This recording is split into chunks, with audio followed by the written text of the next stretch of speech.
কিন্তু আপনারা প্রত্যেকে জানেন যে দেশের কি অবস্থা, এবং এই মুহূর্তে আমাকে দেশে যাওয়াটাও প্রয়োজন। সেজন্যই আমাকে যেতেই হবে। দেশের বাইরে আমার কোনো ঠিকানা নেই, এটাই হলো আমার ঠিকানা।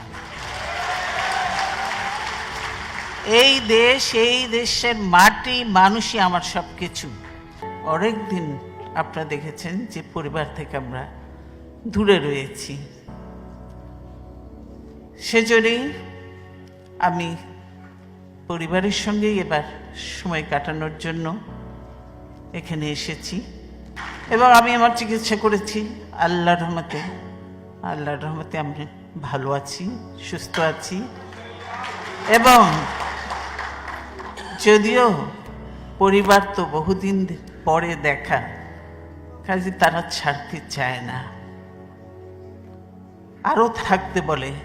কিন্তু আপনারা প্রত্যেকে জানেন যে দেশের কি অবস্থা, এবং এই মুহূর্তে আমাকে দেশে যাওয়াটাও প্রয়োজন।